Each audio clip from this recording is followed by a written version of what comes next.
स्वागत है हमारे और आपके अपने YouTube channel learn with youth में। आज हम लोग इस क्लास में बात करने वाले हैं कि इंटरमीडिएट ऑफ साइंस यानी कि ISC का जो लेसन 2 है, सॉन्ग ऑफ माई सेल्फ, जिनका ऑथर वाल्ट विटमैन है, उनके बायोग्राफी, उनके जीवनी के बारे में आज थोड़ा सा हम लोग डिस्कस करेंगे। अगर हमारे चैनल पर नए हैं तो चैनल को सब्सक्राइब करके बेल आइकन ऑल को दबा लीजिए ताकि बहुत ही कम समय में आपको बेहतर जानकारी मिल सके। तो चलिए हम लोग क्लास को स्टार्ट करते हैं और देखते हैं कि उनकी जीवनी के क्या है, जीवनी के बारे में हम लोग पढ़ेंगे उनसे। चलिए हम लोग क्लास को स्टार्ट करते हैं। सॉन्ग ऑफ माई सेल्फ यानी खुद के लिए गाना। क्या सॉन्ग ऑफ माई सेल्फ, खुद के लिए गाना, जिनके राइटर है वाल्ट विटमैन। अबाउट ऑथर यानी कि हम लोग ऑथर के बारे में जानकारी लेना चाह रहे हैं, ऑथर के बायोग्राफी के बारे में जानना चाह रहे हैं कि क्या है उनकी जीवनी, उनकी जीवन क्या, सिद्धांत क्या है, पर्पस क्या है, क्या करते थे, उसका बचपना क्या है, एजुकेशन क्या है। So, Walt Whitman was born in New York in United state of America. यानी कि वाल्ट विटमैन जो हमारे ऑथर है, जिनका जन्म न्यूयॉर्क, यूनाइटेड स्टेट के न्यूयॉर्क शहर में हुआ था। वो भी कहाँ, वेस्ट हिल्स में।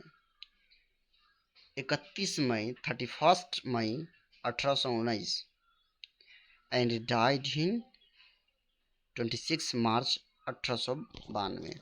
यानी कि उनकी जन्म 31 मई 1819 को वेस्ट हिल, न्यूयॉर्क के यूनाइटेड स्टेट में हुआ था और उनकी मृत्यु 26 मार्च 1892 में हो गई थी। अब उनके माता पिता के, उनके पेरेंट्स के बारे में थोड़ा जान लें। Parents name of his Walter Whitman and Louisa Van Velsor Whitman. Walt Whitman as a teacher, editor, volunteer मतलब होता है बिना पैसा लिए किसी की मदद करना, सहायता करना, उसे स्वयं सेवक। During civil war in America, जब अमेरिका में सिविल वार चल रहा था, उस समय वाल्ट विटमैन क्या थे, एक शिक्षक के रूप में उभर कर आए, एक एडिटर के रूप में संभर कर आए और साथ ही साथ एक वॉलंटियर के रूप में भी आए। लिव्स ऑफ ग्रास, अब उनके थोड़ा पुस्तक के बारे में जान ले। Leaves of Grass, this is not any chapter, यह एक पुस्तक का नाम है जिसके अंदर बहुत सारे कविता, कहानी, ड्रामा, भर भर के ड्रामा लिखे जा चुके थे। Leaves of Grass is a collection of poetry, यानी कि पोइट्री का एक कलेक्शन था। क्या, लिव्स ऑफ ग्रास जो बुक है। And the first edition published in 1855, जिनका पहला प्रस्ताव हुआ, फर्स्ट पब्लिश्ड इन 1855। 1855 में पहली बार उनकी पुस्तक छपी विथ 12 पोएम, जो कि 12 पोएम के साथ। And drum tramp was published in 1866, और जिनका ड्रम ट्रैम्प्स था वो 1866 में पब्लिश हुआ। He began working as a carpenter before 12th age, यानी कि हमारा जो ऑथर है, हमारे जो राइटर है, सॉन्ग ऑफ माई सेल्फ का जो राइटर है, वो 12 वर्ष की उम्र से पहले एक कारपेंटर का भी काम किया करते थे। And he is also known as a people's poet because he is thinking about people.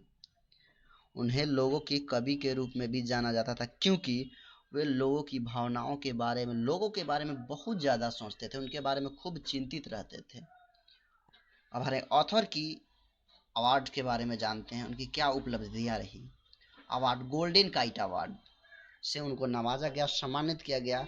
Nationality यानी कि राष्ट्रीयता उनकी अमेरिकन थी, वे एक अमेरिकन थे।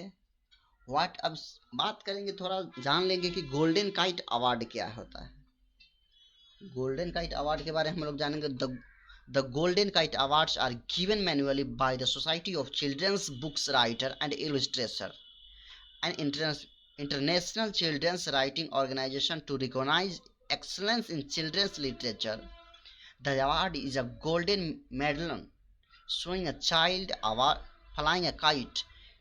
Instituted in 1973, the Golden Kite Awards are the only children's literary awards judged by a jury of peers. Eligible book must be written or illustrated by SCBWI member and submitted either by publisher or individual.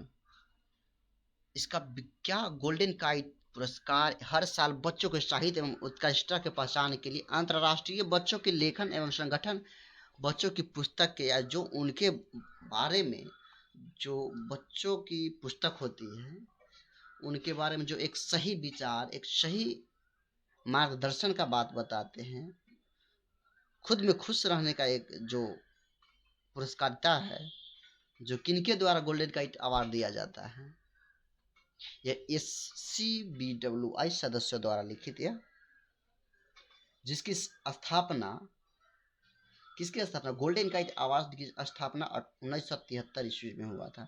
अगर हमारे channel पर नए हैं तो channel को subscribe करके bell icon all को दबा दीजिए ताकि हमारा हर एक नोटिफिकेशन आप तक जाता रहे।